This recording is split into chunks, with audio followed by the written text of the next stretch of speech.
mga ka-venture! This is the part 1 of our Dingalan Aurora Tour. It's another day, another vlog, and another gala for us. Kaya naman come with us to our gala trip in the must-visit attraction here in the Philippines, the Batanes of the East. So let's go to the untouched beauty and serene atmosphere of Dingalan Aurora. Pero bago yan, isasama muna namin kayo ngayong umaga sa aming biyahe mga ka-venture. Mahaba-haba nga ang aming biyahe ngayong umaga kaya naman madaling araw pa lang umalis na kami. Around 6 to 7 hours ang gugugulin namin sa biyahe. Time check! Our exact departure is 4:45 AM. So tara, simulan na natin ang biyahe. At dahil may mga kasama kami, dito sa Petron Monumento ang meet-up point namin. Ang sarap bumiyahe ng mga ganitong oras dahil napakaluwag sa daan. At dito nga kami dumaan sa monumento papasok sa Valenzuela. At 5:30 AM, nasa May Kawayan, Bulacan na kami mga ka-venture. At may isang OBR nga na inaantok sa mga oras na yan. Pati si Haring Araw sumasalubong na sa amin. And after 2 hours of rides, nasa San Miguel, Bulacan na kami. And we're decided to stop over here and have our breakfast and pahinga. At dahil nakapagpahinga na nga ang lahat, go na ulit kami sa aming biyahe. Mahaba-haba nga ang biyahe, kaya naman madalas ang CR break.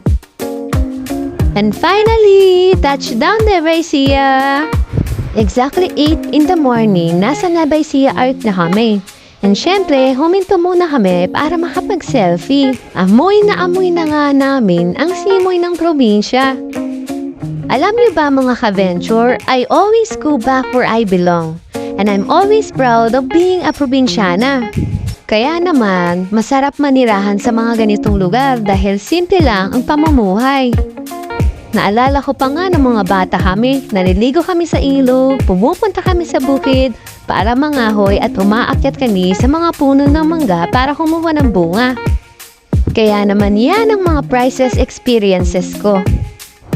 Halos nakakalahati na nga namin ang biyahe mga ka-venture, pero parang tipong-di pa kami pagod. Sino ba naman ang hindi mag-e-enjoy sa napaka-relaxing at peaceful na mga tanawin?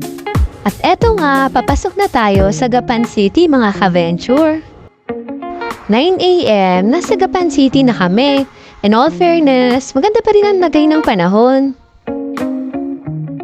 At medyo nangangamba na nga kami sa totoo lang dahil ang forecast ng panahon ay may bagyo. At buti na nga lang, walang ka-traffic kaya naman itong si Love humaharurot na sa daan para hindi kami abutan. At sila pala ang mga kasama namin sa biyahe. Kaway-kaway mga ka-venture! After ng Laur, papunta na tayo sa isa sa mga exciting park, ang Gabaldon!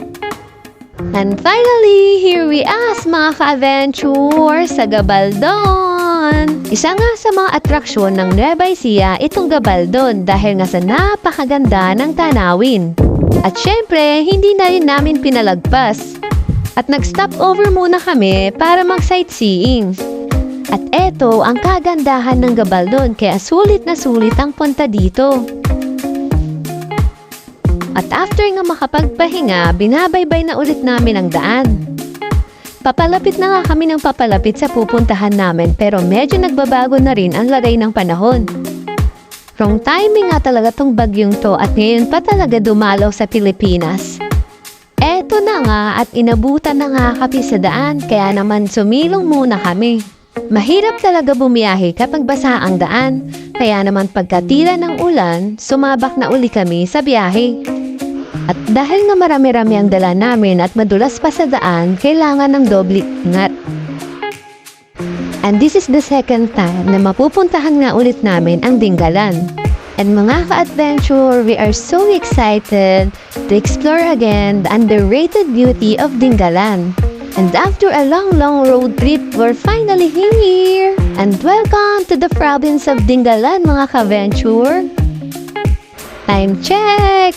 12:30 in the afternoon, dumating na kami dito sa Dingalan, kaya naman dumiretso na kami sa accommodation. At dito sa Sierra Cabanas kami nag-book ng accommodation. Hanggang dito na lang muna tayo mga ka-venture. Naway nag-enjoy kayo sa pagsama sa aming biyahe. Bye!